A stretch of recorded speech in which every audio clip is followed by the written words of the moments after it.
Alright, welcome back to another NGS Heroes of the Storm match.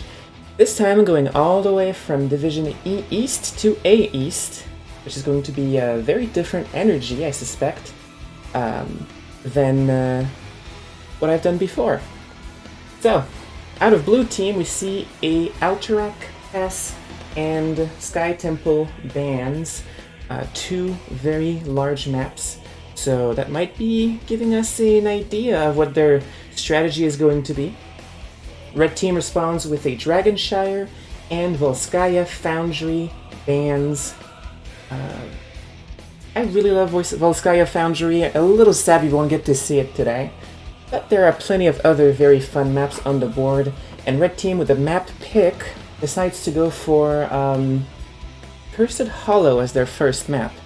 Another very large map, potentially picked because of the tendency for first ban Cho'gall to go for bans on the large maps, so we'll see how that works out. First ban Cho'gall is number 1 in their division, only losing one single game so far, but winning all of their matches, so they're going to be a tough opponent for La Résistance to beat.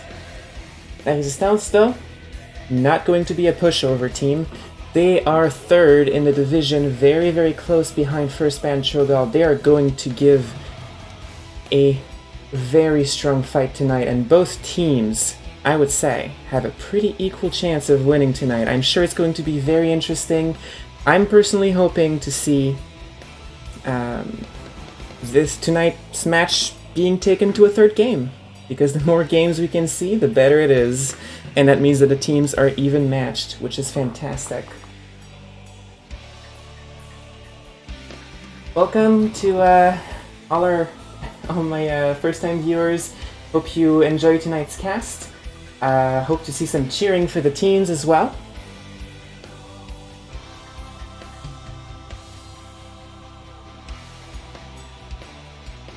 Yeah, indeed. Number 1 and number 3, two very, very good teams that are going to be facing each other tonight.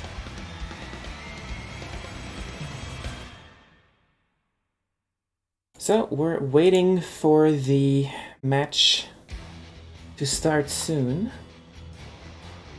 I haven't gotten an invite just yet. Let's see.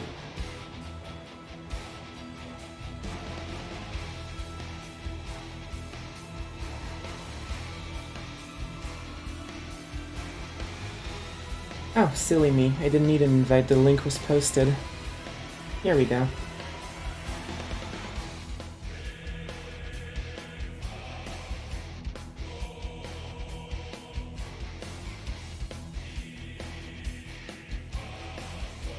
I think so too. I think it'll be a very, very interesting set of games. I am very, very pumped for it. Very excited. Looking forward to see the drafts for both teams. I did a little bit of basic scouting on what heroes they like to play, and both teams have a player who plays a decent amount of Genji. I would love to see some Genjis. He's always a very interesting hero to see, especially at a higher level. I saw someone play Morganis. I saw Maiev. I saw Samuro, all heroes that I'm very, very, very much hoping to see tonight. Those are certainly going to make the games very interesting.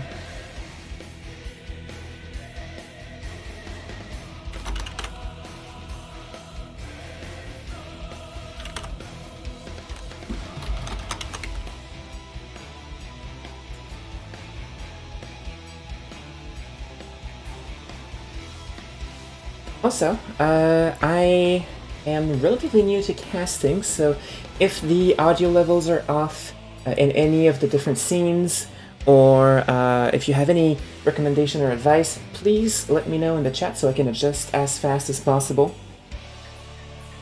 And hopefully, in a relatively short time, I can bring this stream to a good quality, we'll hope. It looks like both teams are ready, so we're just about to be able to move on to the draft.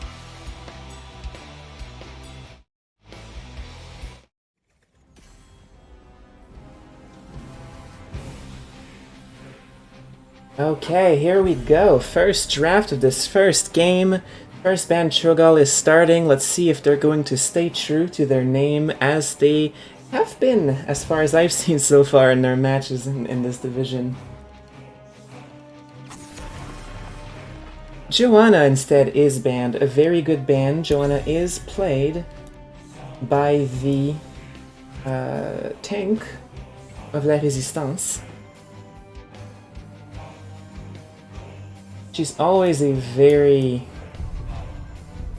solid ban or pick.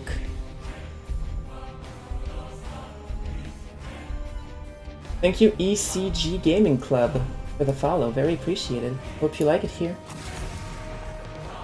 Blaze is banned on the side of La Résistance.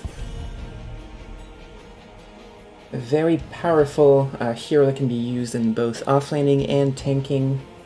They just don't want to deal with it. And I can appreciate that. Show on the side of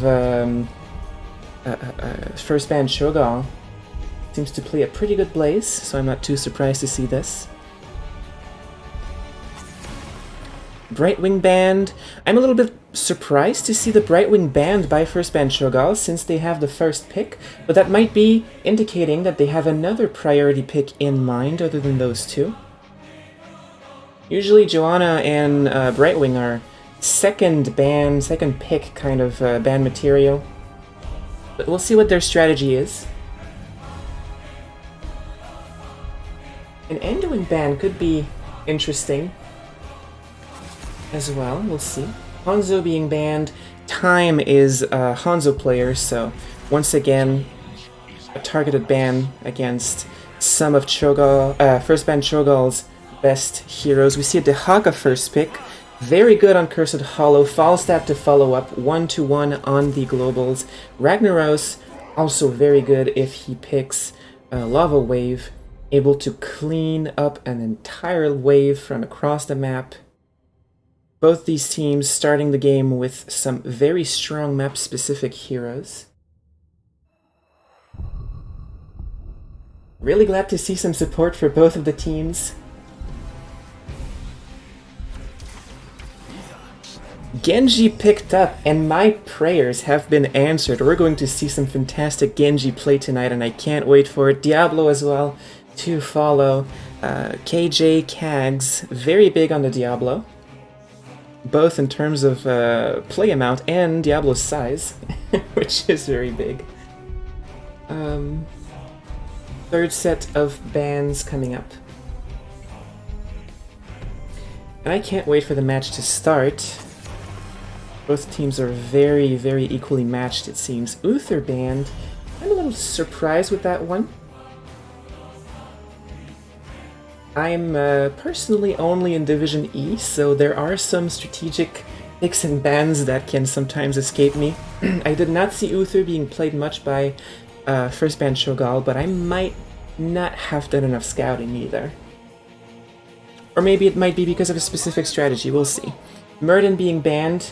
Solid tank all around. We see Anduin being picked, which is going to be very useful to save his fellow players against Dehaka's tongues and Diablo's flips. Garrosh is being picked. A counter to Diablo. Very strong in general. Very tanky, able to make some very good pick plays. Anduin can follow up with the his root. But so far, those are the only two sources of CC we really see out of La Résistance. We'll see what they pick for their last pick, which should probably be a DPS. We see Malfurion and Tracer picked up. Very interesting picks. A lot of CC on the side of first band Cho'gall. You love to see it.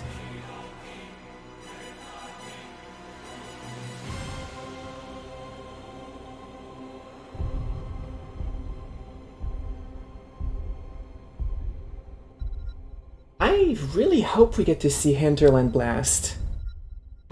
Or, as the community loves to call it, the meme beam, Leoric is picked up. That is going to be a good source of potential CC. Very good in the offlane as well. We'll see if we get a 4-man Leoric or a 4-man Ragnaros.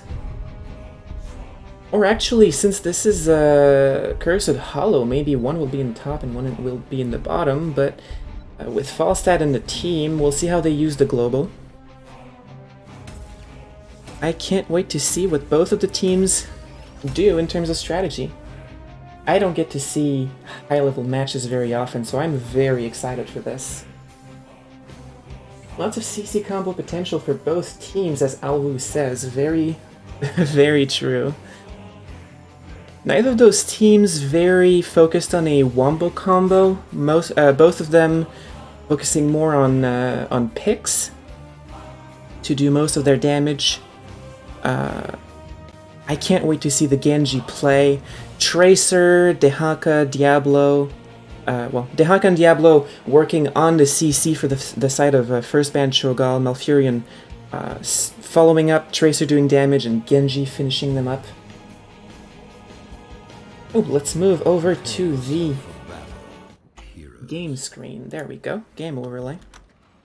So on the side of first band Cho'gall, we have Sho on the Dehaka, Super on the Genji, KJ Kags on the Diablo, Sweet Lucky Whisk on the Malfurion, Time on the Tracer, and on the side of La Résistance, and yes, I am French, we have Mr. Bros on the Ragnaros, Azuriel on the Falstad, Prometheus on the Anduin, Divine on the Leoric, and Aquas on the Garrosh. Can't wait to see it. Can't wait to see those flips from the Garrosh, followed with Roots by the Anduin, Damage by the Falstad, and maybe even an Entomb from the Leoric. That will be one heck of an experience. It looks like blue team is going to separate first, going for that for both of the watchtowers. Already we see the Dehaka going to the bottom lane, hiding in a bush, but there is nobody there to hook with the tongue.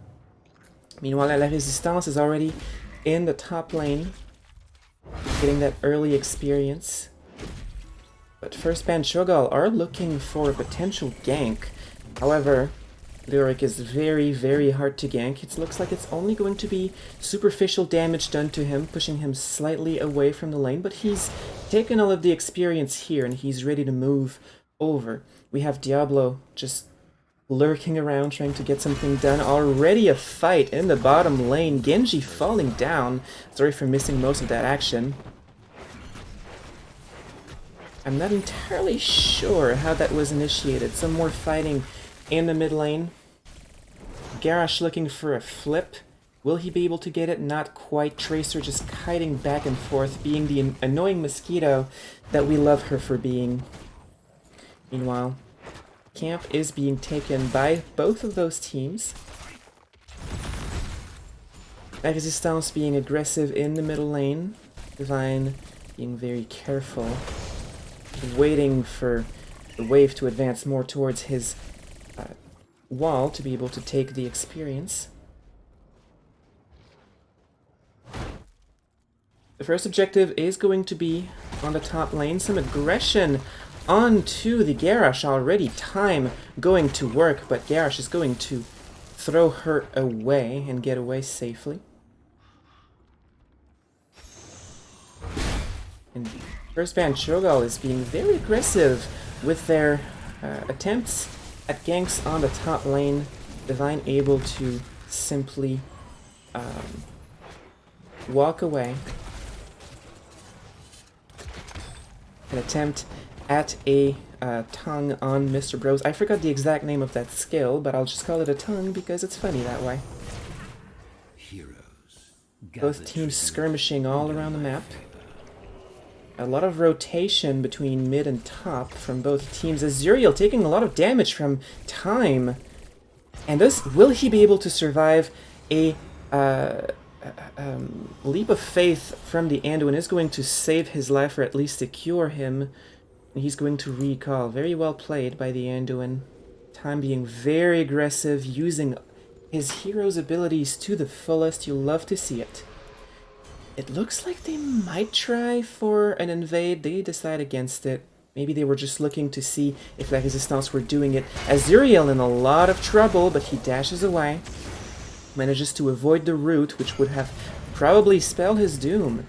Both teams looking for a fight. We still have both of the offlaners still in the bottom lane looking to get XP. It looks like it's only going to be a 4v4, but there's the potential for Dehaka to quickly make it to his team. Super is going to be able to channel uninterrupted. The poke quite not able to reach him on the side of La Résistance, and the first objective goes over to first ban Cho'gall. Azuriel in a lot of trouble, but he once again manages to dash away. That's Bird's agility coming in handy, but huge flip onto the Diablo into the turrets, and Azuriel's hammering manages to finish him off. Very well done. First objective going over to first ban Cho'gall, but 2 kills for La Résistance. So it's really hard to say exactly who is forging a path of hell. A lot of damage onto Azuriel. Time recalling away, but thankfully for the Falstad, for the bird, Anduin is on top of healing him. More skirmishing onto the top lane while the Bruiser camp is being taken by both teams at the same time. First ban Cho'gall are going to get it slightly earlier. The second objective is about to pop up. Slight experience lead for La Résistance, but nothing too significant. They're still on the same level and talent tier. Super, once again, the early channel. It looks like La Résistance just opts to give the second objective, but they're not going to be... well, perhaps they'll decide to do that for the third objective as well, deciding to give a weak objective to first ban Cho'gall. We'll see if that's their strategy. Huge flip onto the Falstad, but he manages to safely dash away. The two camps meet in the middle, slightly more on the side of La Résistance. Some damage is done on the wall. Looks like first ban Cho'gall is looking to try and do some damage, but La Résistance is doing some decent work, keeping them at bay. Meanwhile, Mr. Bros doing a lot of damage on the Dehaka, but Dehaka has a lot of regenerative ability, so he's not out of this just yet. Third, Tribute is going to spawn in the bottom lane on the side of La Résistance, being a potentially much easier fight for them, with their fountain much closer.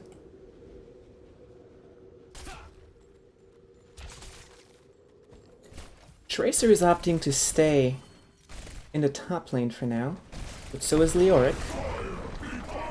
So neither huge ult manages to grab the Ragnaros in a stun, but the heals are close by and he manages to get away.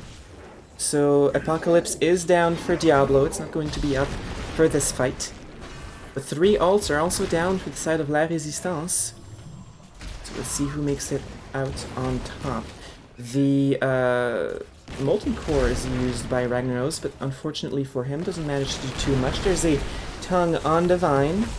Not too much damage onto him. The Diablo flips him as well. He's starting to get bruised. The time following him around, managing to get him down. And suddenly, it's a 4v5. Anduin is being interrupted from his ult, unfortunately for him, not managing to heal his team quite yet. He gets taken down. Show is very low, however, but he manages to walk away. This is now a 3v5 for La Résistance. They're getting very, very low on health.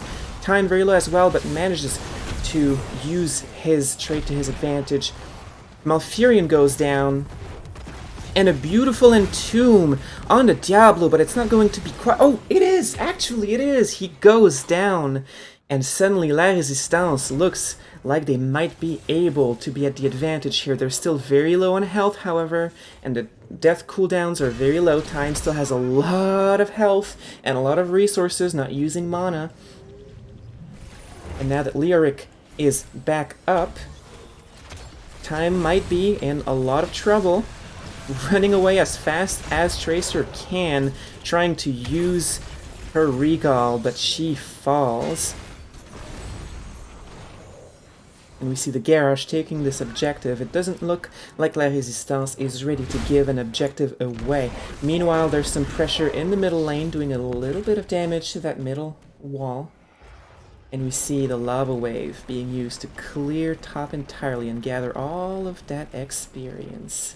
Very well done.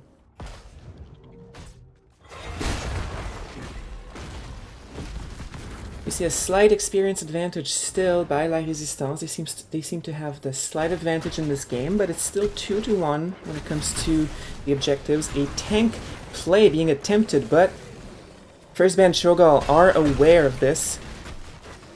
They are not in a position to respond, however, and the Garrosh does a good job of throwing Diablo away, and this boss is going to go over to La Résistance. Meanwhile, since they were too far away to intervene, they opted to instead try to take their own boss.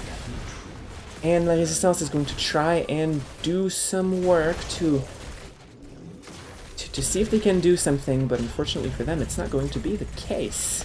Divine is in a lot of trouble, taking a lot of damage by Time. Time doing a great job with the damage, so much damage. Divine falls. The camp is being taken for the middle lane. And bosses are pushing on either side. Dehaka doing his best to take it down, but it's going to be able to take down that fort. First fort falling in this game, but the other boss in the bottom lane is going to do some work as well. The fourth tribute of the game, going over to First Band Cho'gall without much of a fight. A beautiful gust is attempted, but Super is able to simply dash out of the way as Genji does. Molten Core being used to protect the fort, and beautiful silence on the Leoric manages to get the kill. A tongue but beautiful leap of faith on the Garrosh saves him. Very well played by Enduin so far this game, but the fort cannot be saved. And suddenly First Band Cho'gall's entire team plus a boss plus the objective, the curse, all onto the bottom lane. The lava wave is being used to try and relieve some pressure in the top, but that bottom lane is in a lot of trouble. Apocalypse goes down, not much follow-up however. Divine once again being in a lot of trouble, being picked on very hard this game with the ganks and everything. Falstad goes down, being pulled directly into the stun of the boss. Very, very well done. As the curse ends, suddenly the keep is able to do something again. Super taking a lot of damage. Good flip by the Garrosh, but it looks like the keep might fall down regardless. Diablo might be overstaying his welcome. He's dashing away, but he's being slowed. He has a lot of health, though, and a lot of regeneration. The Malfurion, though, not so good at burst healing. Will Diablo be able to escape? Another flip secures his death. But the other members of First Band Cho'gall are going to get away. Overall, pretty good defense by La Résistance, but that was a lot of structure damage done by First Band Cho'gall. All in all, though, first objective of the game, obviously weaker than the ones that are going to follow. La Résistance looks to do some damage onto that bottom keep while First Band Cho'gall is taking this camp. It looks like La Résistance is not going to commit too hard to trying to do damage to that bottom fort. They're instead going to opt to stay together, take down this middle fort, which goes down by itself without much intervention. Time being as annoying as he knows Tracer can be. Love to see those lava waves being used to great effect, used alongside this siege camp to be able to potentially bring it all the way to the fort and take it down. First Band Cho'gall is going to have to respond to this, as no support from their friendly minions is going to go here in quite a while. They're going to be able to take it down relatively easily, though. The Garrosh taking a lot of damage, but he manages to get the flip on the Tracer. Taunts Super in close to the fort, but he manages to dash away as Genji does. So much movement. La Résistance is going to set up first for this next objective, but the entire team, well, not the entire team, 4 members of 1st Band Cho'gall are looking very hungrily to this keep. They're going to take it down very quickly before the objective pops up. Maybe Sho is going to be able to delay that next tribute just a little longer, or 1st Band Cho'gall will simply give it. They do have a little bit of a buffer. And there it goes. It goes over to La Résistance. And now, both teams are on equal talent tier, and it looks like La Résistance is going to get to level 20 first. And I just realized I keep forgetting to bring up the talent window, and I'm sorry for that. Here you go, the talents in full display for you to see. So, 1st Band Cho'gall has a short window to make something happen before level 20s are gotten on the side of La Résistance. But it looks like La Résistance is going to be able to get at level 20 shortly before the objective, which is going to play in their advantage. Leoric managing to come not quite as it comes up, unless he manages to get some more cooldown reduction on that death timer. There it goes, huge cooldown reduction, bringing him over to just a few seconds after the objective comes up. So with those level 20s, it looks like this might be a curse for La Résistance. And 1st Band Cho'gall are instead going to try and take their boss, but both teams actually taking their boss. That is going to be huge for La Résistance, if they can get boss and curse and level 20 all at the same time. It's going to be hard for 1st Band Cho'gall to defend this, but they're going to have to try and do their best. Level 20s are taken. We see Lava Surge, Wind Tunnel, love to see it. The upgrade Light of Stormwind, Buried Alive, love to see that as well, and Titanic Might. And this might be a very troublesome situation. This boss is not being defended quite yet by 1st Band Cho'gall, and it is not going to encounter much resistance. However, La Résistance is ready to meet the enemy boss right in the bottom lane where it's looking to threaten the core, and it looks like they're going to be able to destroy it before it even reaches the core. 1st Band Cho'gall trying their best to take this boss down, and they're doing a lot of damage to it. It looks like they're going to be able to take it down before it does too much damage to this keep, but there are also a lot of minions to take care of. Thankfully for 1st Band Cho'gall, though, they have the means to take them down. But meanwhile, in the bottom lane, while they're busy at the top, La Résistance takes down this fort, putting some catapult pressure onto that bottom lane. Level 20s are now online for 1st Band Cho'gall, bringing this game to a more equal level. La Résistance not managing to take a keep out of 1st Band Cho'gall, so this is really anybody's game still. We see Apex Predator, Sharpened Stars, Hellgate, I love Hellgate, Astral Communion, and Total Recall being taken. Beautiful Entomb with the silence, preventing Genji from being able to fly away, but he manages to get some protected, and he survives. A huge and long silence from the Dehaka onto the Garrosh, and Leoric once again being bullied, stung into submission.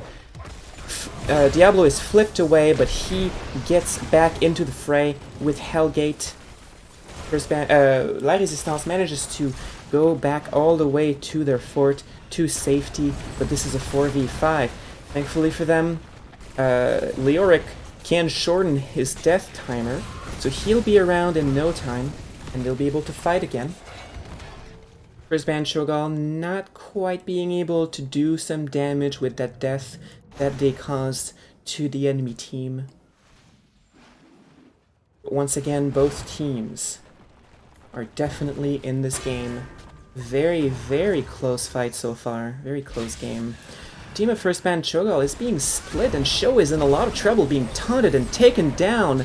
V and 2 once again going into the Tracer. She's not going to be able to recall or dash out of there. She's taken down. Very well done. The Lava Wave is coming to supplement this whole push, making sure that the minions are not going to be able to slow down the advance. of La Résistance, and they're going to be able to take this keep down. Are they going to be looking to end here? It looks like they might. Molten Core being used on that taken down keep. Diablo falls down. So much CC onto him, and with 2 players of first band Cho'gall still down, this is looking a little grim for them. A full channel onto the Anduin ult is going to give him that cooldown reduction, which he must be very happy about. And suddenly, La Résistance has a lot of fighting options. Diablo tries to make something happen with Apocalypse. Beautiful stun. The Lyric is in a dire situation. Tries to dash away as fast as he can, but the Genji manages to get the kill. Mr. Bros in a lot of trouble, caught between a rock and a hard place. Tries to do as much damage to the core as he can, but he falls down. Aqua's also in a lot of trouble, but beautiful wind tunnel manages to barely save him. What a play from Azuriel. And now, La Résistance is looking to try and use their global presence to grab this objective quickly, while first band Cho'gall is opting to relieve some pressure. Very, very good defense by first band Cho'gall, managing to barely save their core at 13%, making this game a little longer, and once again, it is anybody's game. And since first band Cho'gall has 2 heroes more than the enemy team, they're looking to make something happen. The channels is interrupted from Anduin, taking it on a full cooldown, and he falls. So much damage from the Genji. The taunt goes on to the Dehaka, but he was prepared for that. A lot of healing goes on to him. Super is very low, but that's a full team from first band Cho'gall focusing on the core. The lava wave manages to do a lot of damage and takes and help take down Dehaka and Malfurion, but the core goes down, and in a reverse sweep at the end, first band Cho'gall takes the game. Beautiful defense and beautifully taken opportunity from them. Very well done. So as we see, the Ragnaros unsurprisingly doing a lot of siege damage and experience for the team of La Résistance. Tracer being very, very, very well played by Time, doing a lot of damage, proving to the world that she's more than a simple annoyance. Genji also doing very, very well this game. The Lyric and Tombs were fantastic. I feel bad though for Divine. He was bullied this entire game. And this was a very, very close game. Both teams doing fantastically well, but after everything, first band Cho'gall managed to get the little bit of edge they needed in the defense and use that advantage to end themselves. Here are the talents for this first game. If you liked the way that one or multiple of those players played in this game and you want to know how you can replicate that and do maybe even better yourself, then here they are. Feel free to copy them. We're going to go to a small break while we wait for the second game to get started, and we'll be right back. Thanks for sticking around.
Alright, we are back with Brax's Holdout being picked by first ban Cho'gall, which means that La Résistance opted to get the first pick for the second game.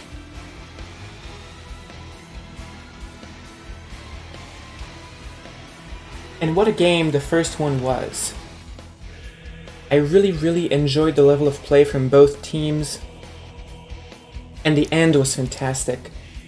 I see a lot of people in chat saying that if La Résistance had committed to damaging the core as much as they can, they might have been able to take the win, and that's very possible. I'm sure that's something that they are probably talking in voice chat right now. But we'll never know. Maybe if they had done that, they would have taken a lot more damage from first ban Cho'gall's defense, and it would have ended the same. It's hard to know. But it seems likely. Either way, let's start game 2 with a clean slate.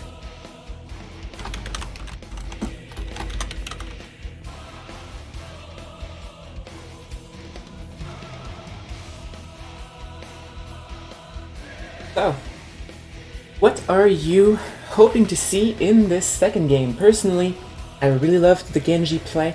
I'm hoping that this time we can see him on the opposing team, since both teams do play him. I'm really hoping to see some Mal'Ganis or maybe a Maiev play. Those are all possible tonight.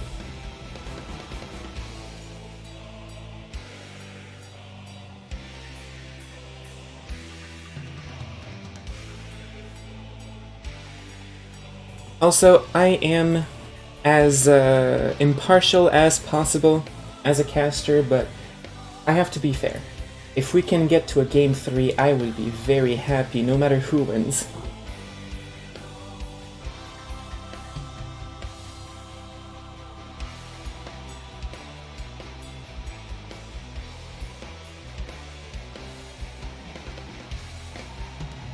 It looks like first ban Cho'gall is having a few things are having a few things to deal with before the game starts. So we're going to be waiting on them just a minute or two.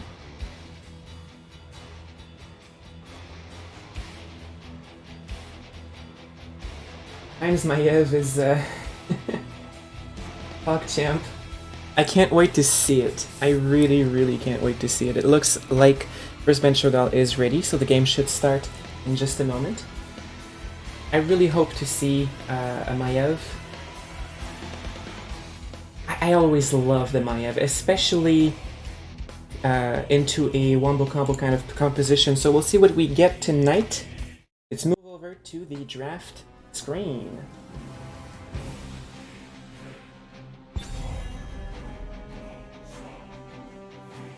Also, if we get to 3 games, what's awesome with that is we get to watch more Heroes of the Storm, and who can say no to that? Especially at such high a level and when the teams seem equally matched like they are tonight.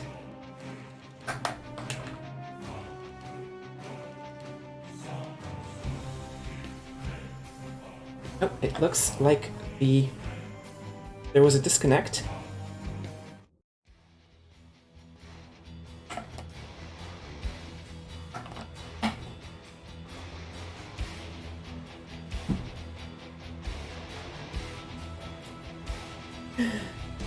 The team of La Résistance saying that it counts as a win. So we're just waiting for first ban Cho'gall's members to be able to reconnect. Those things happen.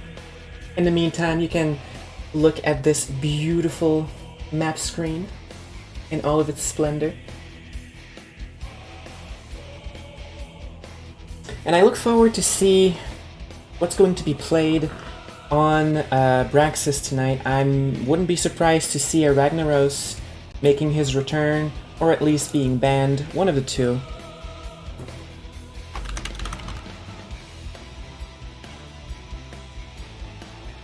I wouldn't be surprised to see a Brightwing either pick or ban. as well as probably Diablo again on the side of first ban Cho'gall. KJ Kang's loving his Diablo and being very, very good on him too. Or maybe we'll see him banned, as he did cause a lot of trouble for the team of La Résistance. We'll see if they adapt in this second game.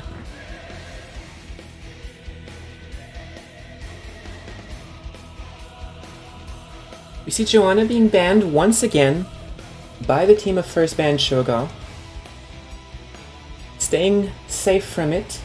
I don't believe KJ Kanks plays a lot of Joanna, so it's simply safe for them to ban her out if they're not going to play her, even though they have first pick. A Garrosh ban would be very interesting too. I think it would be a good adaptation since KJ Kanks loves his Diablo so much, and Garrosh is so good at countering him. That would be a good way to adapt, but let's see if there's another hero they fear more than the Garrosh.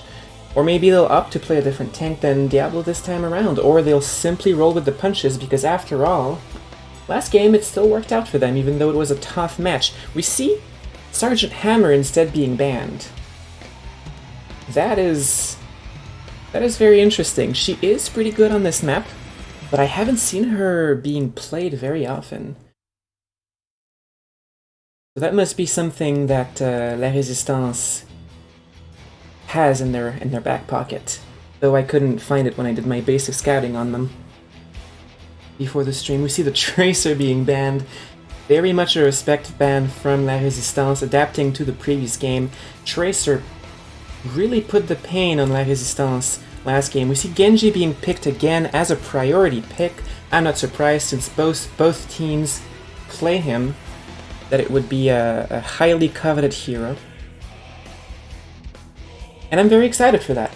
I love to see Genji in action. I don't like to play against him, but I love to see him. We see Brightwing being picked first by La Résistance. Very good on this map, having the global to be able to quickly change the pace of the offlane is a good tool to have. Greymane also being picked.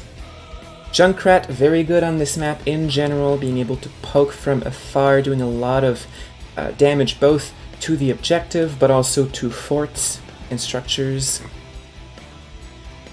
And being able to generally disrupt the static objective area by throwing roots and grenades that bump you. We see the Lucio being picked. I love to see it as well. Going to be able to give a lot of mobility to those two already very mobile heroes. And also Lucio, very good with Diablo, being able to facilitate him going over to the enemy team, flipping them, and then dashing them back into his towers. Oh, I apologize for that. I'll blame them on the disconnect. I am very, very sorry for that. Here we are now. Good thing I read chat at the corner of my eyes. Here we go. At least I was describing it for you guys, so you didn't miss too much action. We see the Uther being banned. It's always better to be able to see it, though. The Haka being banned as well, since no offlaner was being picked by La Résistance quite yet. And the Haka just overall very good on this map. If he manages to take the top point, he can suddenly make the bottom fight a 4v5, and or a 5v4 in his case, and take the bottom point as well. Being able to get some objective time. Orphea being picked. Look forward to it. Ooh, La Résistance opting to take Diablo away from first ban Cho'gall by picking it instead. I love this choice from La Résistance. Thank you, Ewok Thor, for the follow. Very appreciated. Hope you enjoy it. Hope you enjoy the stream. Last two picks from first ban Cho'gall. Let's see if we can see the Maiev. I don't think we will. There we go. We already had two damage dealers, so it was unlikely to happen, but not impossible. But instead we see Yrel in the offlane and Muradin as a tank. Leoric being picked. by La Résistance. That makes me happy. We're going to see some dirty bathtubs today. We're going to see Leoric in Tombs with Orphea doing what she does in the middle. Let's go over to a quick promotional video, and then we'll go right into the game. See you on the other side.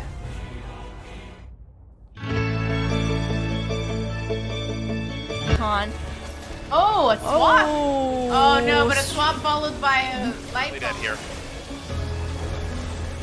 4-man mosh pit followed by a tomb. Oh no!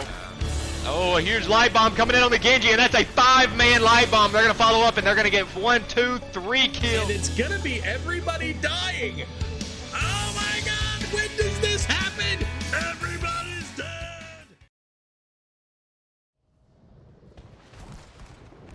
We are in the game. On the side of first band Cho'gall, we have Sho on the ERL, Super on the Junkrat, KJ Kags on the Muradin, Sweet Lucky Whisk on the Lucio, and Time once again on the Genshi, who did very, very well last game. And on the side of La Résistance, we have Mr. Bros on the Orphea, Aquas on the Diablo, Prometheus on the Brightwing, Azuriel on the Greymane, and Divine on the Leoric. And this time I remembered to bring up the talent screen so you guys can follow along. Looks like Genji is looking into the top lane. Try and do something. He's going to retreat. Leoric is very hard to gank, since he has a very available unstoppable with movement. So we see La Résistance being able to do a little more damage. Genji is roaming around trying to see if he can get a pick on a potentially rotating hero. And he's going to simply orbit around there, out of view, and come to do some damage on Mr. Bros. Taking a lot of damage, but now it's being turned onto Time, who takes a lot of damage but manages to get away.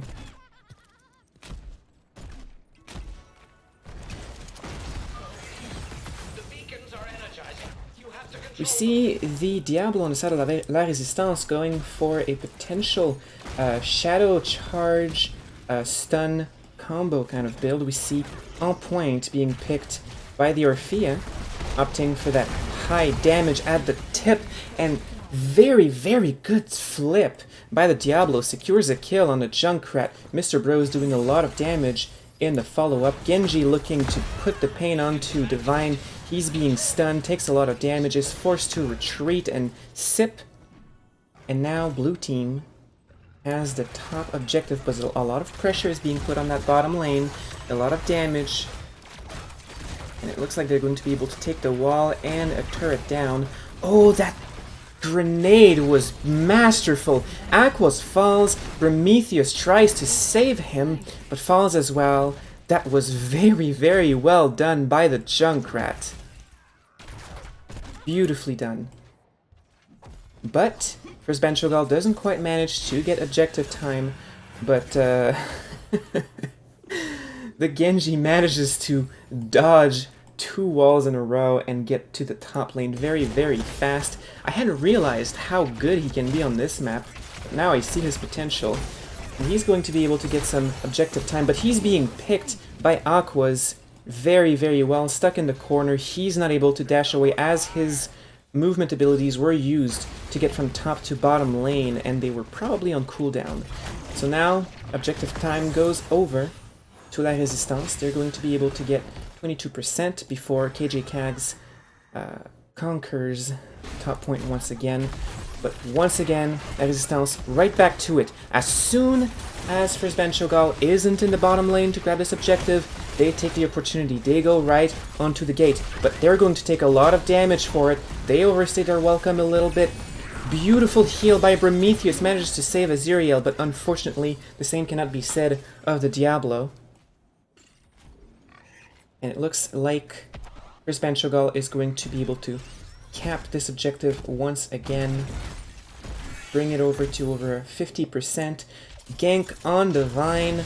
All of a sudden, he's going to try and use his skill to get away, successfully so, but he takes a lot of damage, pushed out of his lane, not able to recap the objective for his team. Super taking a lot of damage from Azuriel, but Azuriel is very far ahead, puts himself in a lot of danger to do that damage. Barely manages to get away. Oh, but the Genji dashes in and manages to get the kill. Well done. And the objective goes over to first ban Cho'gall. First objective of this game. And it's almost a 100% to nothing in this case. So it's going to do a lot of damage, potentially even take down this fort if La Résistance doesn't manage to do a lot of damage to those Zerg. And they don't have that much objective damage, unfortunately. That fort is taking a lot of damage. Beautiful stun and flip by the Diablo, but once again gets bumped by that grenade. But the fort is going to fall nonetheless. The top wave is has been cleared relatively easily by the URL. It wasn't that big to begin with.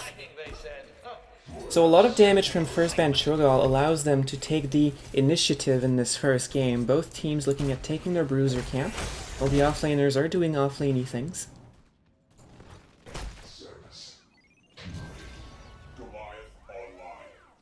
La Résistance with a little bit more camp damage gets their camp slightly faster, and they're looking for an invade, not quite able to get it in time.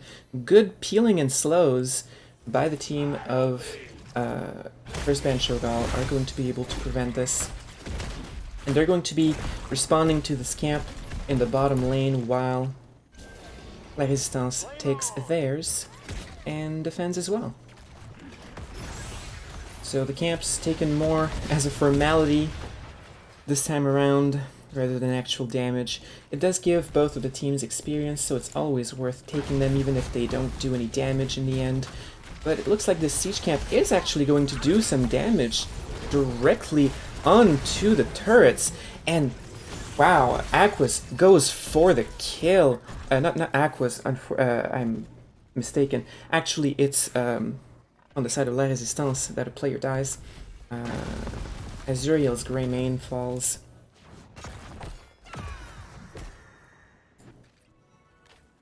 But the death timers are still pretty low. Looks like first ban Cho'gall is going to be able to get to level 10 first. Genji looking for a potential pick on the returning Grey Mane. The Grey Mane is not quite going to step in that bush.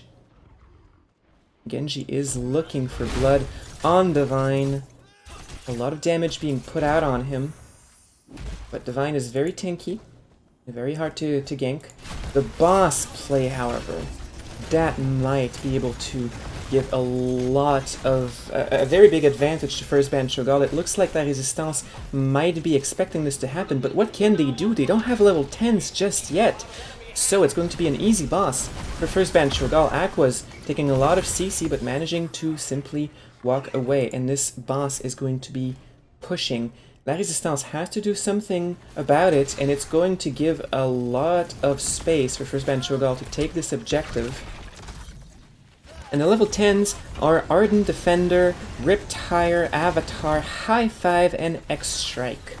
High Five being taken to, hopefully, for first ban Cho'gall, being able to mitigate some of that CC from the Brightwing and the Diablo. It's not going to do much against the Entomb, however. Huge bump by the URL on the Diablo. He takes a lot of damage, desperately tries to regenerate, being helped by the Brightwing, but the phase shift gets interrupted by Riptire. A lot of damage also going on to her. X-Strike takes care of the Grey Mane. Apocalypse, beautifully done by the Diablo and the Orphea. Following up, doing a lot of damage, taking down the Genji, but now Diablo is in a lot of trouble, and that boss still has some fire in it, still has some health to do some damage. A lot of damage going on to that wall, obliterating it before the fort falls. And first ban Cho'gall is not quite ready to leave yet. They want to do a little more. I just realized they also got the objective, so of course they're going to stay in the upper lane. This is a full objective by first ban Cho'gall.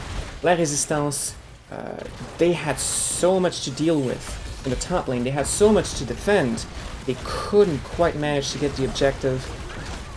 That was a very, very good boss play by first ban Cho'gall, securing them the second objective in this game. La Résistance doing a pretty good defense, however we see Go for the Throat being used by Azuriel, securing a kill. Very, very well done, and Orphea takes down the Lucio, and in the bottom lane, Divine overstayed his welcome.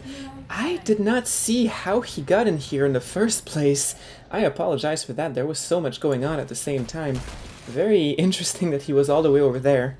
And unfortunately, he's going to be taken out. Unfortunately for him, anyway. And both camps are being taken. First ban Cho'gall doing the same. I'm taking a lot of damage.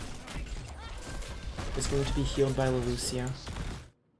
Divine coming back up, looking to do some scouting on that siege camp to know when it's going to be taken. La Résistance is potentially going to be looking at an invade, but first ban Cho'gall now knows about this beautiful polymorph and flip combo. Takes down the Muradin before he can even jump away. And La Résistance has everything they need now to invade this camp, and it's going to be pushing along with this bruiser camp right here. Both are going to be on the same level, pushing at the same time. La Résistance looking to turn this game around through the bottom lane. There's still full health camp here. Genji looking to potentially take down this fort by himself, this keep rather, by himself. Lots of damage. Onto the wall. Genji dies to the keep. Unfortunately for him, he got more than he bargained for. The Muradin is back up to try and stop this, but this is a 4v5, and there are still camp units, mercenary units. They're going to take down the wall and decide that it's enough and walk away.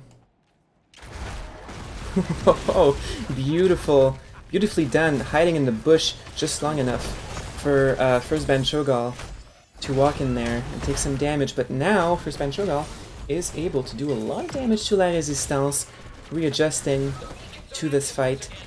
Aquas is in a lot of trouble. He's going to use Apocalypse. Very well done. Takes down the Lucio. The Earl is going to use her ult to successfully get away from this. Huge stun on Azuriel is going to take him down. Aquas with the stun on time.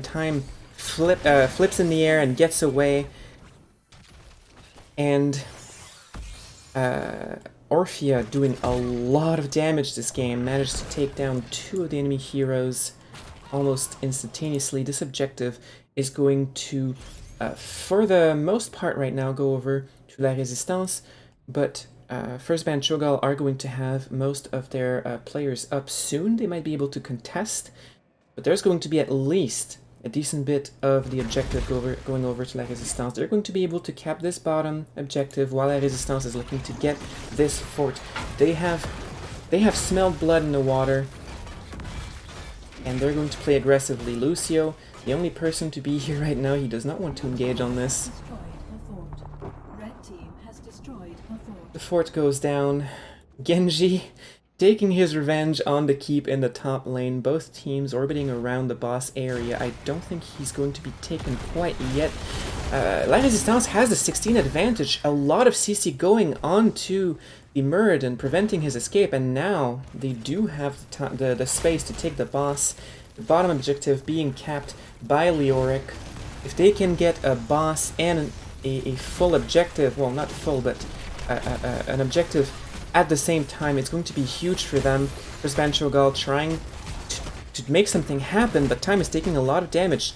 Divine is keeping them busy as long as he can, giving some time for his team to grab the boss, and the boss is going to go in the objective lane. That is going to be disastrous for first ban Cho'gall to deal with. They're going to have to give everything they have to this defense and hope that Divine going to defend and being away from his team is going to be enough of enough for them to be able to defend successfully here. Riptire being used to deal a huge amount of damage to the lower health Zerg. and to the boss as well, but Super is taking a lot of damage, backing away, opting for more of a poke. Aqua's taking an offensive stance. The Zerg and the boss have reached the keep. The keep is almost definitely going to fall. Cho going in, hitting a polymorph, but the polymorph is now down. X-Strike onto Aqua, but the damage is being healed. The keep goes down. Leoric is done with cleaning his wave, and now he's going to reinforce his team. The boss is on the core. Most of the Zerg have been dealt with. The boss goes down as well. There are still some Guardians in the back, but it looks like La Résistance are not going to risk it. First Band Cho'gall are going to try and follow them, but they don't have their entire team. La Résistance does. Beautiful grenade. Manages to put Azuriel away from his team, but he manages to simply walk back in there. La Résistance, they want more. They're not done with being aggressive. They want to invade this camp as well. They want to make something happen. If they can get another kill, they might be able to simply end the game. But the same could be said of First Band Cho'gall as well.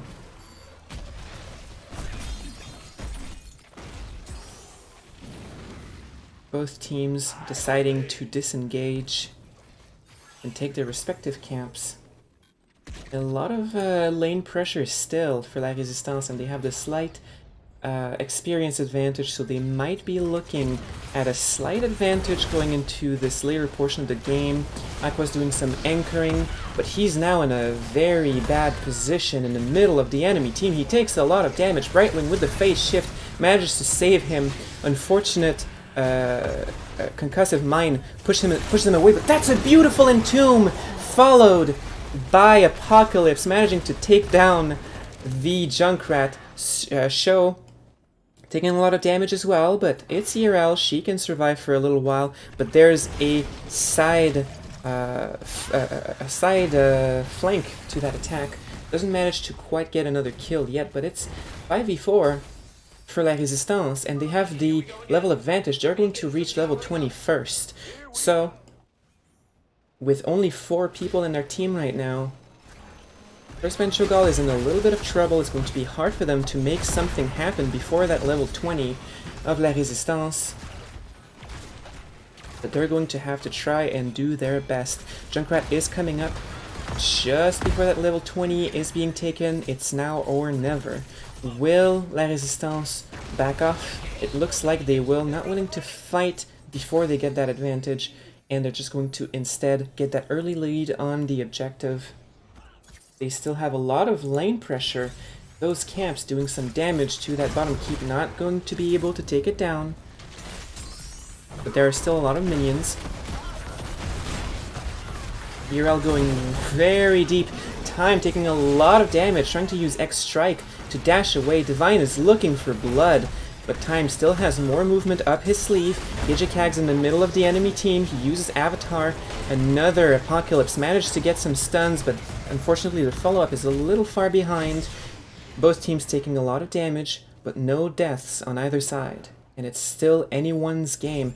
But La Résistance has the level 20 and is going to get the advantage. We see Eldritch Conduit being taken, Lord of Terror, Speedy Dragon, Tooth and Claw, and Buried Alive once again being a very big playmaker. And with a level and a half to go until First Band Cho'gall gets their level 20, they are in a world of trouble unless they can get a pick or two. They're going to try and delay that objective as long as they can, being everywhere on the map at once, going top, bottom, just long enough to cap those objectives. They are looking at a pick. The Brightwing phase shift manages to save Divine, but is it enough? He falls anyway, and that might be the pick that First Band Cho'gall was looking for to turn this game around. They now have the player's advantage. They don't have the level 20's advantage, but they might be able to make something happen. La Résistance are going to have to be careful, but they're not out of this game quite yet either.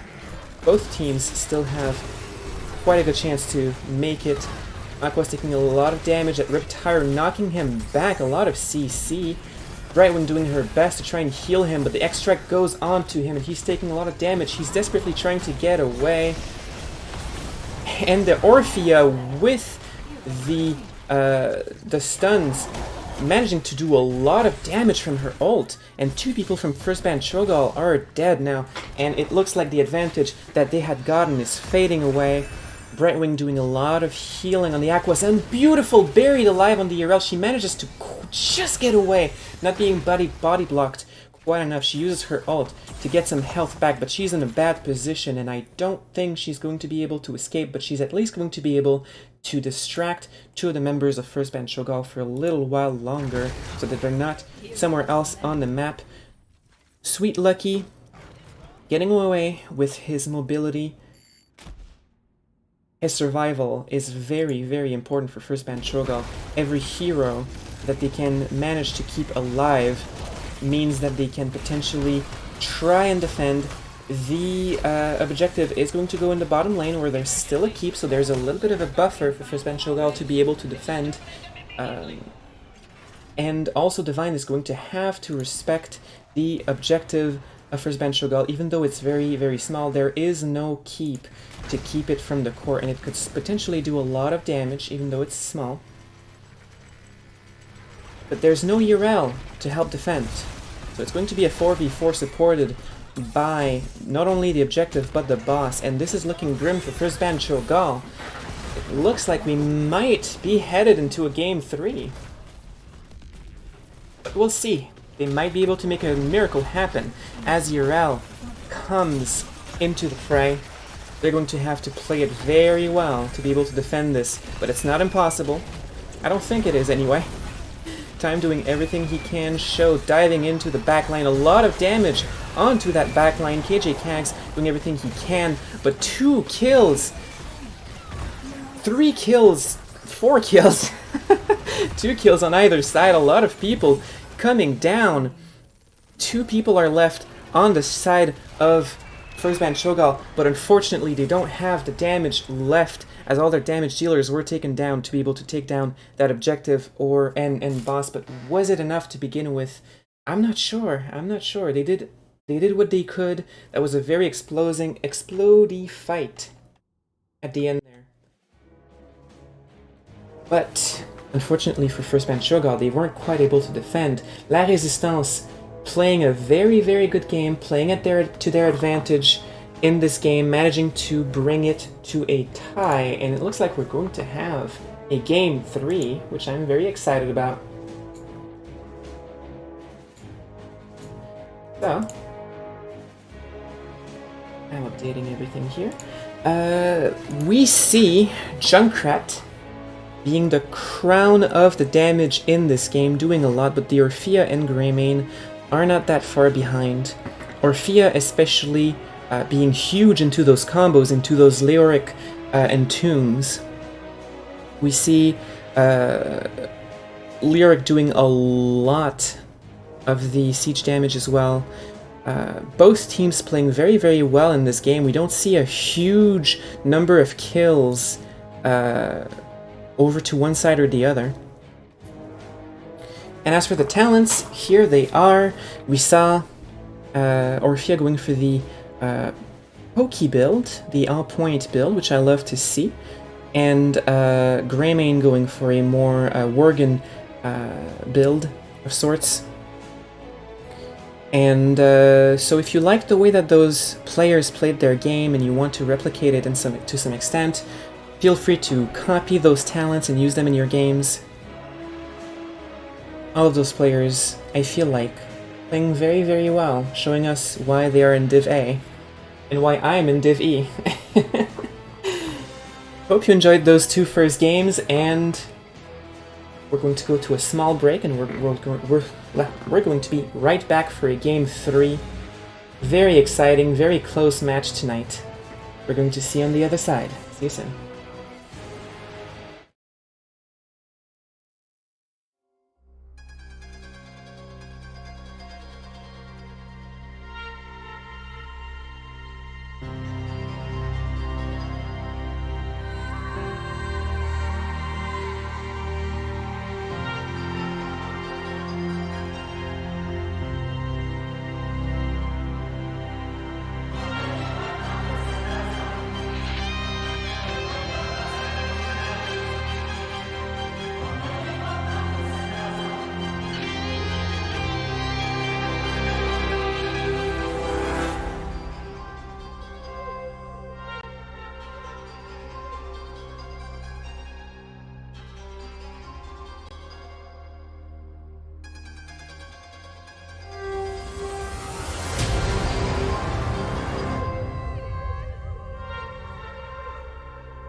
We are already back with a pick of Infernal Shrines by La Résistance, which means first ban Cho'gall opted to go for the first pick and first ban in this third and last game. Let's see if they change their strategy slightly, if they change their bans to adapt to their loss in the second game, or if they go for what worked in game 1 and they stay with their original plan. We're going to go over to the draft screen.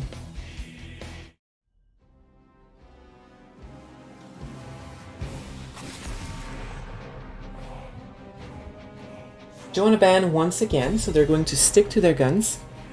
I read the chats during the small break and saw that, as was said, the Diablo was very, very instrumental to that victory of La Résistance. He took a lot of damage but still managed to stay alive.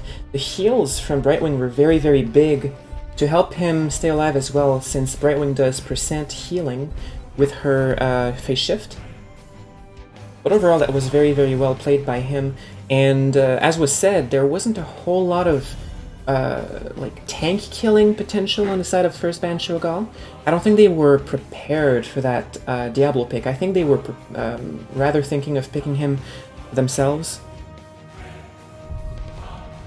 So we'll see how they adapt in this third game. The Blaze was banned, and Hanka is banned this time around.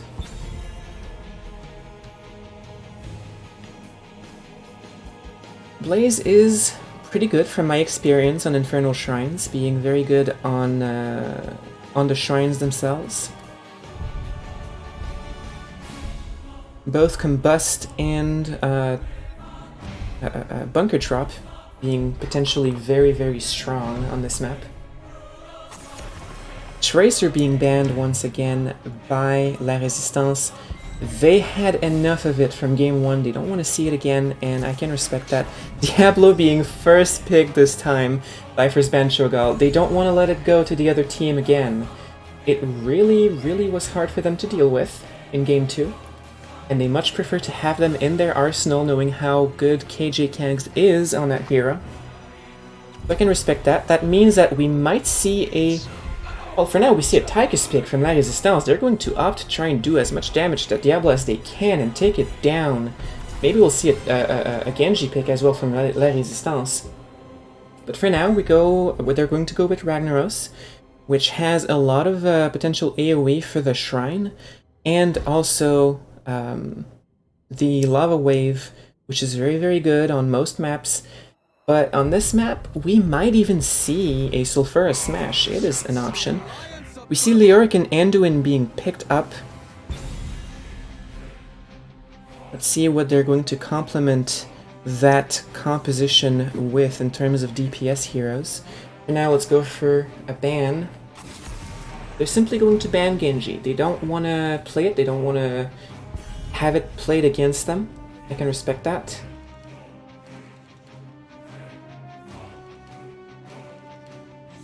Meanwhile, Brightwing being banned. That seems like a very good choice as well. So what healer is La Résistance going to go for, I wonder? They might go for a Rhaegar. That's one of the healers that Prometheus is very adept at playing. Or maybe we could see an Alexstrasza. No, there goes the Rhaegar. I would have been pretty happy with Alexstrasza. But Prometheus, very good on the Rhaegar, going to go with what he's comfortable with. We see a Garrosh once again. First ban Cho'gall not banning or picking it. And it's going to be very hard for Diablo to deal with, especially with the Rhaegar and Tychus combo behind it. Rhaegar slowing him down so he can't quickly get back to his team, and Tychus taking that time to melt him down into a puddle. We see Jaina and Hanzo being picked up. I love the Hanzo pick. I love to see Hanzo in general. Very, very high skill ceiling hero with a high damage potential.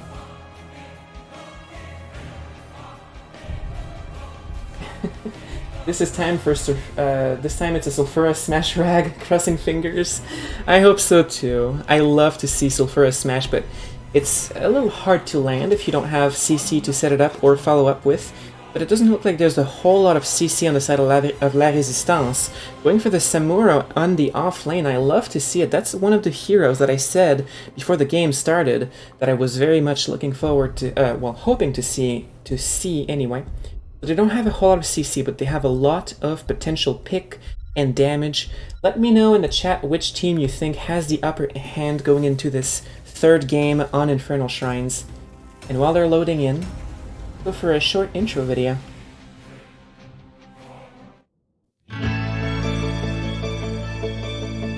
Con. Oh, a swap! Oh no, but a swap followed by a light Dead bomb. here. 4-man mosh pit followed by a tomb. Oh no! Oh, here's light bomb coming in on the Genji, and that's a 5-man light bomb. They're gonna follow up, and they're gonna get 1, 2, 3 kills. And it's gonna be everybody dying. Oh my god, when does this happen? Everybody's dead. We are loading in to Infernal Shrines in this third and final game of this incredibly this match of incredibly matched skill. Very fun match to see so far. And on the side of first band Cho'gall, we have Show on the Leoric, Super on the Jaina, Sweet Lucky on the Anduin, Time on the Hanzo, and KG Kags once more on his comfort pick, the Diablo. And on the side of La Résistance, we have Mr. Bros on the Ragnaros, Aquas on the Garrosh, Prometheus on the Rhaegar, Aziriel on the Tychus, and Divine on Samuro. Can't wait to see it. Here are the level 1 talents for those two teams as we are observing the middle skirmish. We see Osane Renewal from the Leoric, Lingering Chill, Powered Shield. That's not one that I see too often, but I like it. Redemption, I don't see that one too often either, but I love it as well. Soul Shield. We see Shifting Meteor from the... Oh, beautiful pick and root on the Rhaegar. And KJ Kags is going to follow as well. It looks like he was flipped into the fort by the Garrosh. Already Garrosh setting the mood for his engagement against a Diablo. That's going to be very, very hard for Diablo to deal with all game, especially with all the damage from Azuriel on the Tychus. We also see Unrivaled Strength, Colossal Totem, Quarterback, and Way of the Wind. I'm a little surprised with the meatball build that we see out of the Ragnaros. A pick on Garrosh is going to take him down. It looks like he was taking a little bit of a risk there and didn't expect KJ Kax to surge out of this bush out of nowhere, and it's going to give a little bit of space for first band Cho'gall to steal the camp of La Résistance early in this game. Azuriel is going to do some poke damage, but not quite able to get in there. Divine forced to retreat by Show. Oh, but he comes back. Well done. The recall trick on the Samurai. You love to see it. It's nice when heroes are able to use it. But we're talking about Division A, so of course those players are very, very good. Both teams rotating between the mid and bottom, as is standard for this map. You see Ragnaros starting to take this bruiser camp. He's taking a lot of damage from it. Is he going to be able to finish it? He's going to call for some backup. The first objective is going to spawn in the top lane. We see Ragnaros following up on his meatball build. I can't wait to see the result of that. Meanwhile, we see Piercing Light being taken by the Anduin. That is also my personal favorite.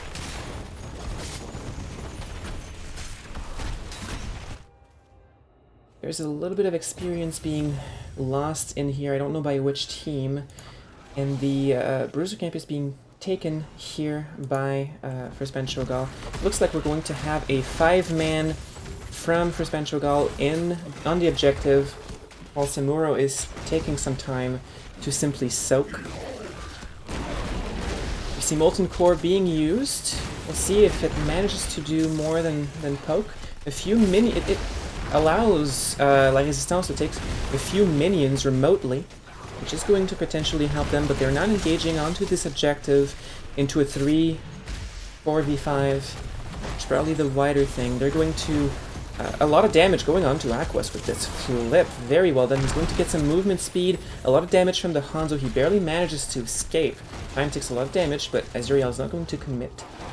And this first objective is most likely going over to First Band Cho'gall. Instead, they're opting to soak. They're getting an experience lead, but First Band Cho'gall has the potential to get that experience back if they can get some kills or some structures down with this first objective. It's going to be a Frozen Punisher, which has the potential to push very far into this fort by shutting it down. Meanwhile, Samuro is going to do a lot of damage to this bottom gate. He's going to be intercepted by the Leoric, forcing him to not overcommit. A very, very good pick by KJ Kags, showing to us why he plays Diablo so often. He's really, really good on it.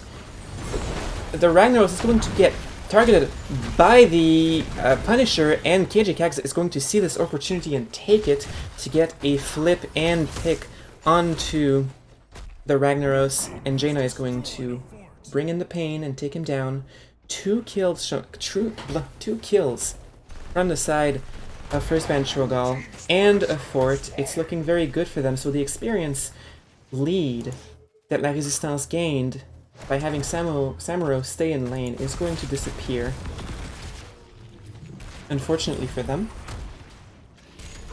And now, First Band Cho'gall, ooh, beautiful pick on the Samuro, but he's going to be able to use his trait to get out of there just in time. First Band Cho'gall is going to be able to get this this camp and invade. There's a lot of pressure onto that bottom lane, but Ragnaros has a lot of potential for doing damage to those minions. Garrosh looking for a pick, not quite able to find it with the very good leap of faith from the Anduin is going to save him. First Band Cho'gall is going to look to take this camp. It looks like they're going to be uncontested, while La Résistance is looking for a gank, and they're going to find it. Sho trying to escape. The lightning arrow not quite connecting, but even if it did, the fate of that Leoric was sealed.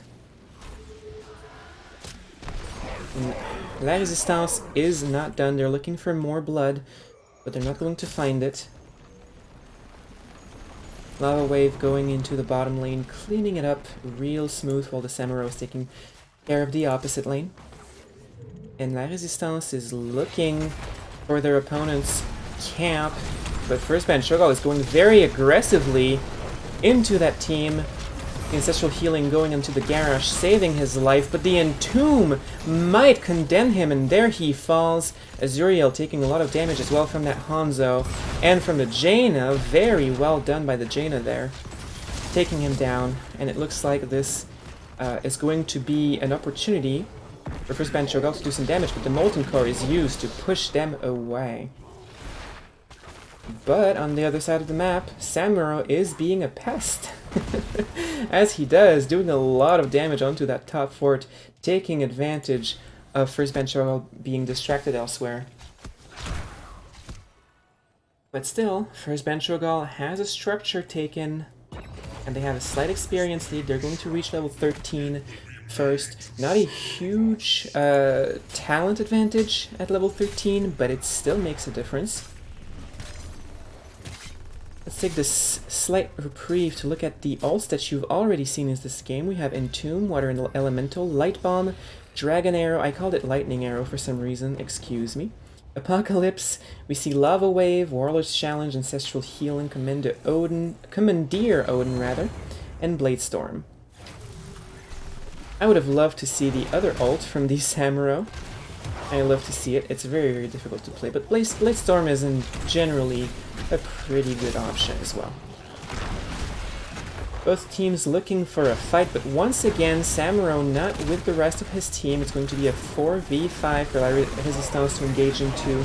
The Odin being used to potentially push first man Cho'gall away for a little bit. The Entomb goes on to him, and he's in a lot of trouble. Manages to get away, being helped by the Garrosh. Beautiful! Apocalypse gets all of the team of La Résistance, and that's going to be 2 kills onto them. Beautiful follow-up. KJ Kags is being thrown onto the fort, but he does not care. He has so much health and defenses. Aqua's trying to do his best to retaliate, but not quite able to get the pick, and now that's a fort down. La Résistance manages to also get a fort in exchange. They are still relatively equal on the objective, but they are not currently doing it, and it looks like it's going to go over to first ban Cho'gall. They're mostly going to ignore the Samuro pushing their bottom lane, just going to give him a lot of potential push opportunity. That Bladestorm being very, very, very good. It quickly take down an entire wave of minions. Despite everything, both teams relatively equally matched, but first ban Cho'gall has the slight advantage. Very well done by them. That is a strategy that I haven't seen at anywhere at my level, where they are waiting to get their camp and other things pushing, or maybe even a kill, before they finally get the last minion on the objective. That is very well thought. The camp, unfortunately for them though, gets cleaned up, so they're not going to have that pushing for them. But La Résistance doesn't quite dare to walk onto that objective area. And first ban Cho'gall are not going to finish it quite yet. I really, really like this idea. I hadn't seen it before, but it's brilliant. And this is why I was very excited about casting a high-level game tonight. Divine doing a lot of damage on time with those critical hits. He's going to retreat. Prime doing a lot of damage as well. Oh, he's caught in the Entomb! Beautifully done! KJ Kags following up with a stun into the wall of that Entomb. Very well executed, getting that slippery Samuro. And with one member of La Résistance down, now is the perfect time for them to finally get this objective. La Résistance successfully baits it over the wall, but the wall is going to fall very, very quickly, and so is Molten Core. And now there's a lot of damage going onto that keep. Odin is being used to try and do as much damage as he can, but huge stun by the objective, followed by a 4-man apocalypse, and the team of La Résistance is almost completely cleaned up. GG is being called, the writing is on the wall. What a combo!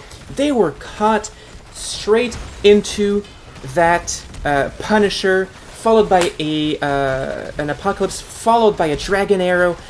That was monstrous of a combo. Very well played by first ban Cho'gall, getting a very convincing win into this game too. Very, very well played, and they're going to win this entire series. Sorry to all the fans of La Résistance. Hope you enjoyed the series though. They did put a very good fight, especially in games 1 and 2. So before we go to the interview, let's quickly look at the scoreboard and the talents. This third game definitely was very strongly won by first ban Cho'gall. It was a much more decisive win, whereas the first 2 games were very, very close for the 2 players. But it looks like first ban Cho'gall is going to maintain their first place ranking into their division. Let's look at the talents that they picked. Once again, if you like the way that some of those players played their game, and you want to replicate that in your games, and perhaps even try to do better, feel free to grab those talents. You can even adapt them to your own playstyle. So I'm going to be looking for an interview with the winning team, so we're going to go on a short break until that happens. Just 1 minute and I should be right back.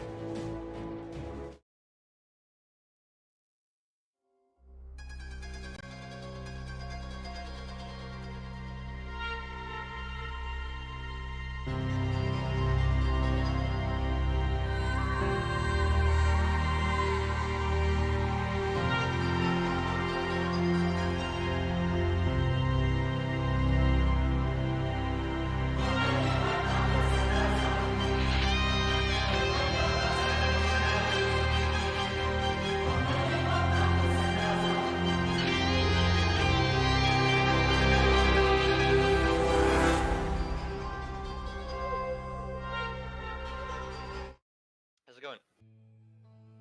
Pretty well. What about you? Pretty good. We're the whole team's kind of hyped right now, but yeah, no, we're doing well. I bet. What a fantastic victory on your side. Well done. Thank you so much. This was a very hard-fought battle. Your team has a very good track record so far this division, only losing a game to Cho'gall's Angels last week. But La Résistance really gave you a fight. Were you worried coming into this match at all?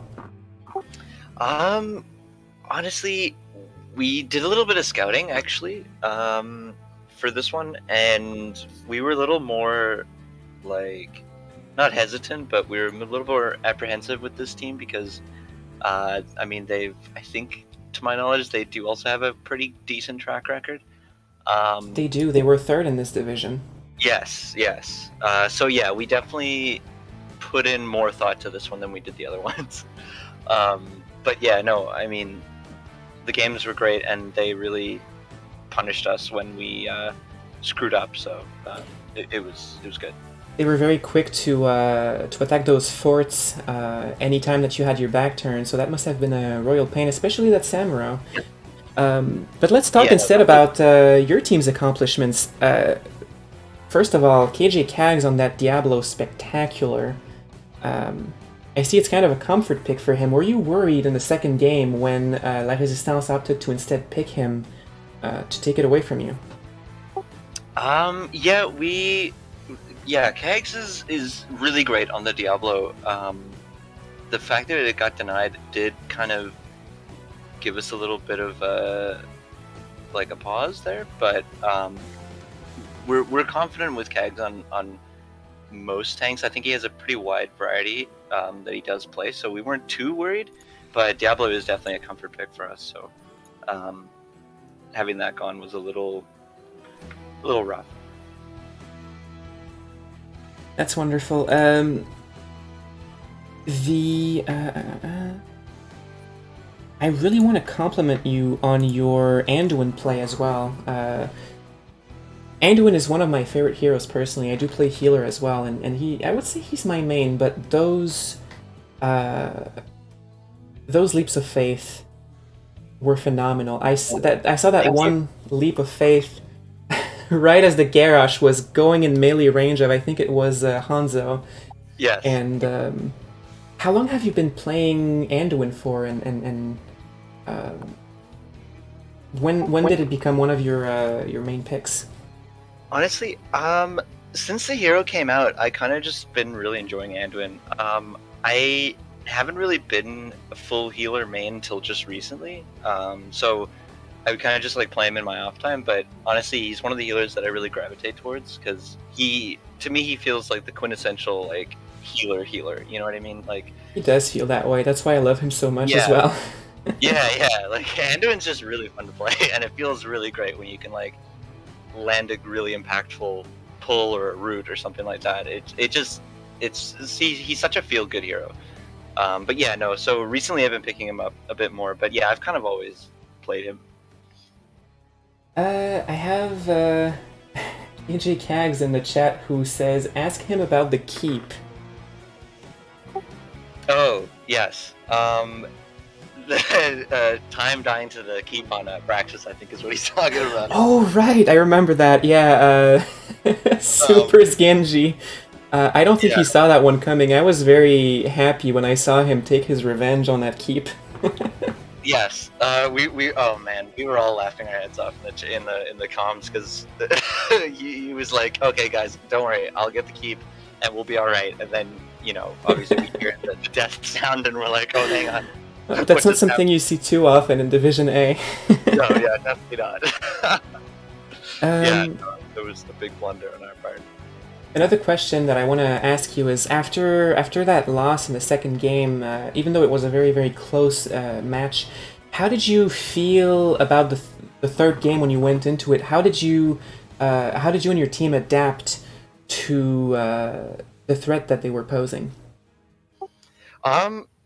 We were a little shook from the Braxis game actually, because it felt like in fights we were getting lost, and it was a different thing for us because we're usually a team that enjoys like the brawls and like the kind of like skirmishes type fights, and it was kind of like different for us to feel that the other team had like pushed back on us on that front. So we were a little like skeptical on Shrines being such a team fight heavy map, even though I mean there is really good push potential, but for the Shrines and stuff like that. So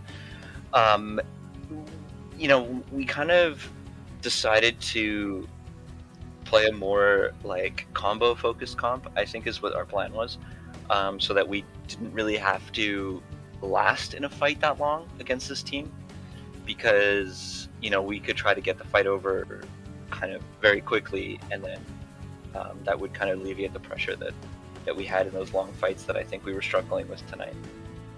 I think so too. You really shined when you were able to set up engages with Diablo, stunning someone into an apocalypse followed by another form of CC. That fight that won you the game at the very end of game 3 was something else. That was something clip-worthy. The Punisher stunning all 4 of them, followed by an apocalypse, followed by a dragon arrow. That was a very good reflex from your team to just capitalize on that. So Yeah, definitely. And it's something we actually picked up from Cho'gall's Angels, because they kind of railed us with a CC train the one game. And we honestly really enjoyed that, so we thought we might try it. I'll make sure to let Cho'gall's Angels know about the compliment. I'm actually part of their org. Oh yeah, no, we were definitely caught very off guard, because honestly, their CC train was like impeccable, like seriously. They had insane timing on that, like no overlap almost. We were very impressed. It's definitely good to hear that your team is able to adapt from week to week and learn new strategies, so I think that's definitely a warning to the other teams that are going to face you. You're able to, just like Dehaka, adapt and evolve. Yes, definitely. Before we close up this interview, is there anything else you wanted to add? No, I think actually I'm pretty good on that. Honestly, like, our games were great tonight, like, all 3 of them. I think our team really enjoyed it. All in all, like, we had a really great matches. Yeah, those were really great to spectate as well. So, any shout-outs you want to make to yourself or others? Sure, yeah, like, shout-out to Kags as always, keeping the team together. Our drafter is, I think, getting really good at what he's doing, so I'm really happy to see our kind of teams evolve and shout out to all the other teams at NGS, keeping the game alive. Feels good. I like to say that NGS is kind of like a big family, so it's always nice to see the interactions between the different teams. Yeah, no, I mean, we all love this game, so I want to keep it going. Congratulations again on your victory, and I can't wait to see more of your team going forward. And I'm not entirely sure, but I think that pretty much secures your team for playoffs, so good luck with that. Thank you. Yeah, thank you. Alright, that's going to be it. Thanks for joining me for an interview. Yeah, thank you so much. Have a good rest of your evening. And thank you to everyone who came into the stream and watched and cheered for both of the teams, and also gave some insight. For example, me not showing the draft screen. I am a relatively new caster, so those things happen, but I will improve going forward. And I really enjoy your support. Before I go, a small shout out that I want to do myself. I do some professional video editing, so if you're interested in that, you want your videos to look great, feel free to send me an email. My email should be in the panels down below my my stream, or you can join me, you can message me in any other way, even on Discord, and we can get something figured out. Also, shout out to NGS for this wonderful tournament. If you like NGS and you want to support them so that they can continue to operate, do consider donating to their Patreon. It really goes a long way to helping them sustain their operations and bringing us those fantastic games like the ones we had tonight. Once again, I hope you enjoyed the stream. It was nice to have you around, and I hope you have a fantastic rest of your evening. See you around!